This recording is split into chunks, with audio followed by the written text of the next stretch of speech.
Yo, what is up, everybody? Welcome back to the channel, guys. Let's talk some Lakers basketball. So the Lakers fell on the road to the Pacers tonight, 105-102. They have that 14-game road winning streak snapped, and they now fall to 24-4 on the season. Still tied for the best record in the league with the Milwaukee Bucks. These two teams are going to meet up Thursday in Milwaukee. But some of my takeaways from this game: the Lakers played without AD tonight. He's dealing with the ankle injury. From everything we've heard, he's going to be all right. He should be back ready to go Thursday against Milwaukee. The Lakers severely missed AD in this game tonight, but they're also still playing without Kyle Kuzma. Now, we can debate whether or not the Lakers really even miss Kuz because he hasn't played very well this year, but at the end of the day, he's still depth at the forward position. Without AD and without Kuz, you're down two forwards. Lakers don't have a lot of forward depth, so they were both missed in this game, but Anthony Davis obviously missed a lot more than Kyle Kuzma. There's no shame in losing to this Indiana Pacers team. Even if we were fully healthy, this Indiana Pacers team is really good. I think they're going to make some noise in the Eastern Conference playoffs, especially when they get Victor Oladipo back. But Sabonis, who was the best player on the floor tonight, Malcolm Brogdon, are both playing at an all-star level this year. And they got 9 or 10 guys deep of just really good players. They don't have a lot of stars. They don't have any superstars, obviously, but they got a deep team of a bunch of guys that can really play. Sabonis, Turner, Brogdon, Warren, both Holidays, TJ McCollum, McDermott, Lamb.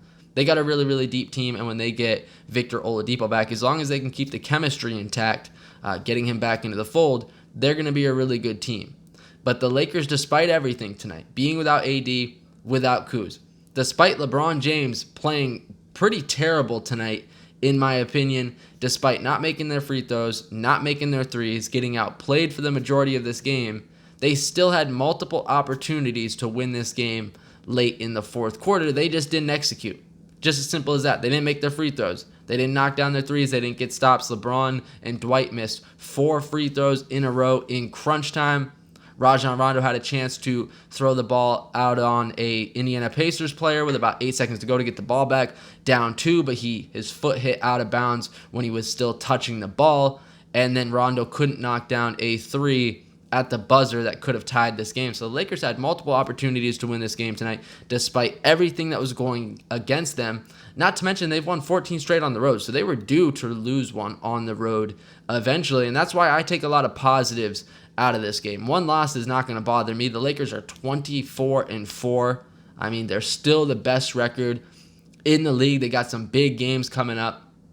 I don't think they looked ahead to Milwaukee or anything like that. I think the Lakers really fought hard in this game. The bench, the role players, they played their asses off in this game. Unfortunately, LeBron, the star they did have tonight, just didn't come through. And it's not a big deal. He's going to be better moving forward. LeBron just didn't have a good game tonight. It's simple as that. He had a good first quarter, and then he basically disappeared for the entire game until late in the fourth quarter. LeBron was basically just, non-existent. The Indiana Pacers figured out, okay, we're going to lock in on him. We're going to make the rest of the team beat us because we don't think they can beat us. And that's what they did, and the Lakers role players almost did beat them. They just came up a little bit too short. But you really notice Anthony Davis not being in this game tonight when it comes to LeBron, because LeBron is so used to having AD over there. He can just feed him the ball. He can run things through Anthony Davis. But tonight, all the attention's on him. So it really reminded me of last year, 2018 LeBron, where he was still really good, but he wasn't quite good enough where he could carry the Lakers to wins consistently against good teams. So that's what it kind of seemed like tonight. Still really good, but he needed that other star to help him get over the hump. That's what I saw tonight. LeBron, when all the attention is on him, he's gonna have a problem leading the Lakers to wins consistently. Now, maybe it was just a bad game, but I think he needs Anthony Davis there. There's a reason why LeBron's been so good this year, and that's because Anthony Davis demands so much attention.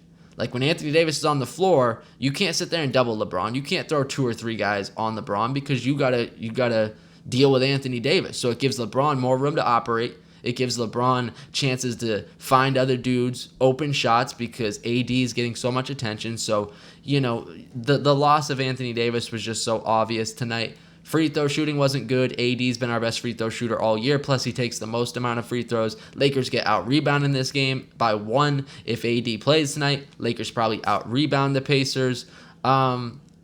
Block shots, Lakers have 6. JaVale and Dwight combined for 6, but if AD plays, Lakers probably have 9 blocks. So there's so many areas where if AD plays, the Lakers are probably better and they probably win this game. But at the end of the day, they didn't have him and they lost, and it is what it is. He'll be back. So I'm not stressing over this loss. I thought a bunch of guys played really good tonight. Dwight, McGee, KCP, Caruso, some good performances out of some Laker players tonight.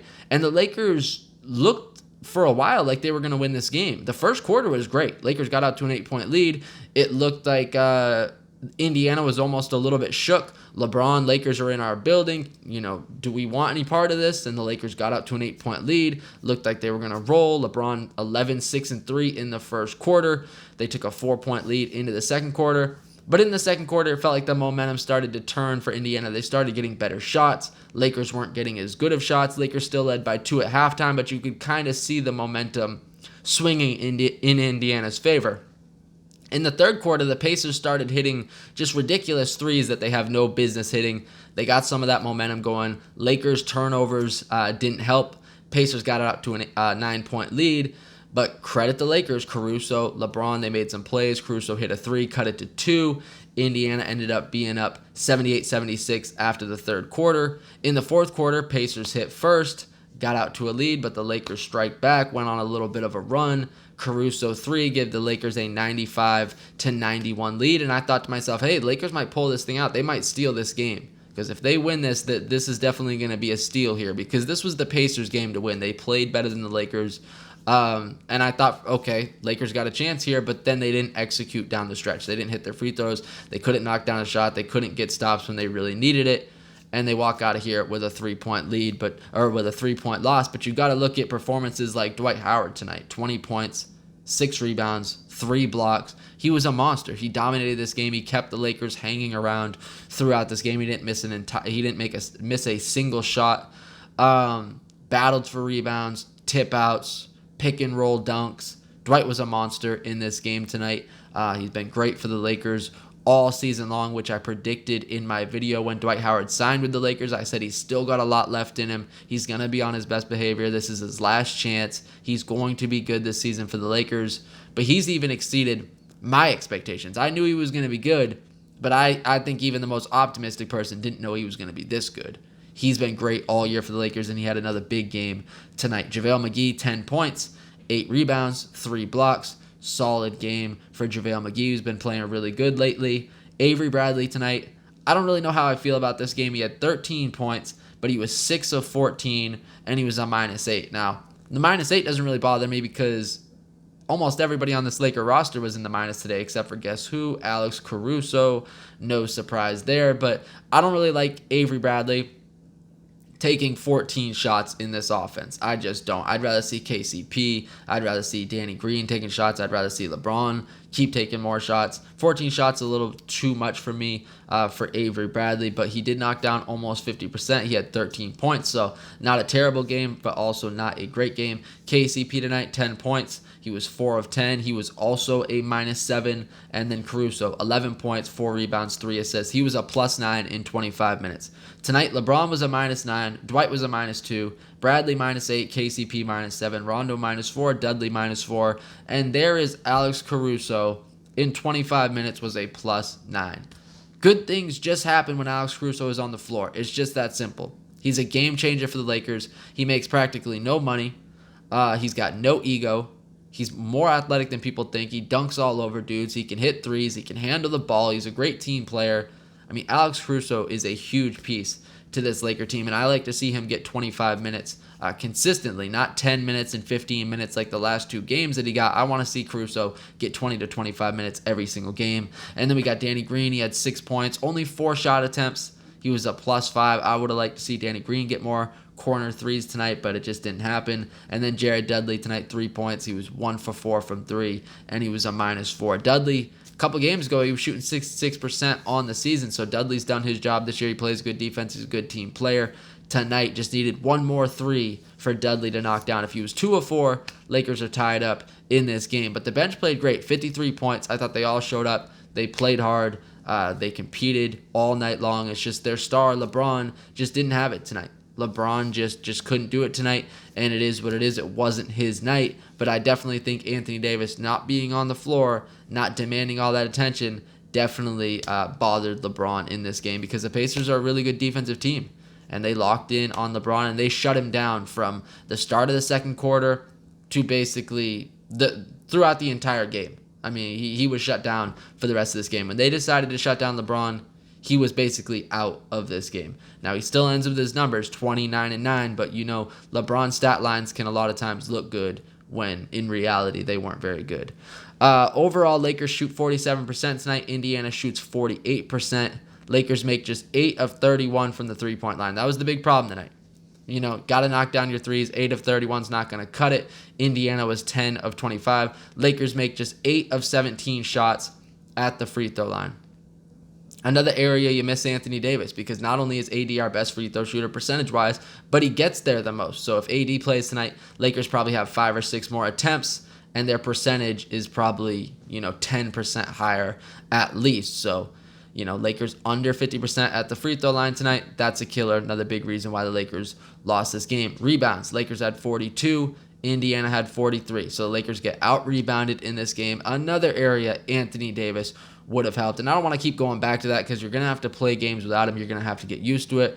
But the Lakers don't lose the rebounding battle that often. They just don't. I've looked at it all year. When the Lakers dominate the boards, they win games. And I know they haven't lost a lot of games, but when they dominate on the boards, they're almost going to win every single time. Tonight they lose by just 1, but that 1 rebound, kind of was the difference in a 3-point game. Lakers just 13 turnovers tonight. Not terrible. Pacers have 9 steals. Lakers have 5. Lakers 53 points off the bench. So Lakers played well in this game. Their role players played great. The bench played good. They battled. They competed. They just didn't get enough from LeBron James in this game, and playing without AD and Kyle Kuzma and being on the road. The Lakers have played a ton of road games lately. It's ridiculous.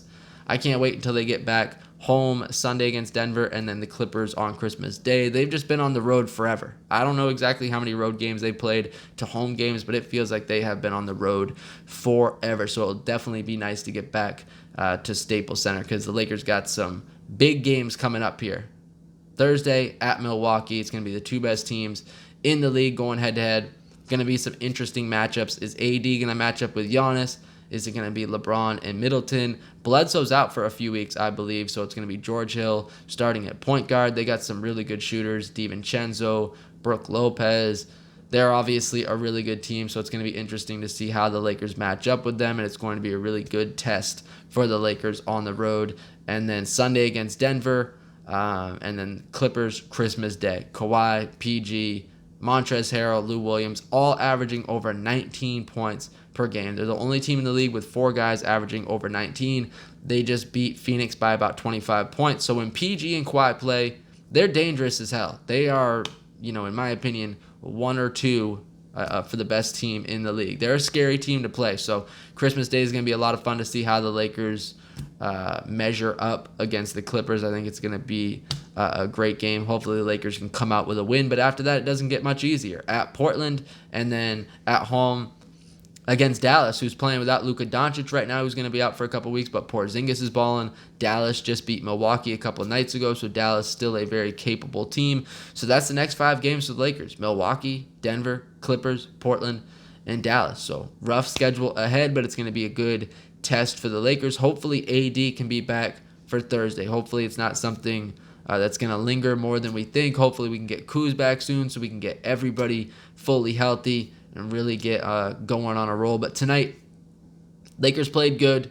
Just wasn't enough. 105-102 loss on the road against a very good Pacers team. I'm going to say it again. This Pacers team is really good, man. Sabonis is going to be an all-star this year. Brogdon might be. Miles Turner's a really good player. TJ Warren's like a great 6-man. Both holidays.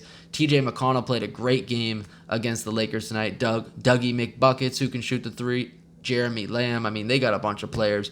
They're a really good team. No shame in losing to them tonight. Give credit to them, and when they get Oladipo back, they're going to be a really fun team to watch in the Eastern Conference. But the Lakers fall just short tonight. 3-point loss on the road against the Indiana Pacers. They fall to 24-4 on the season. Still the best record in the league, though. But you guys give me your thoughts on this Laker and Indiana game. Give me your thoughts on the Lakers' upcoming schedule. What do you think is going to happen against Milwaukee, Clippers. Which game are you most excited for? Leave me your thoughts down below in the comment section. Like always, I thank you for watching this video. Don't forget to like, comment, subscribe. I will check y'all later. Go Lakers. And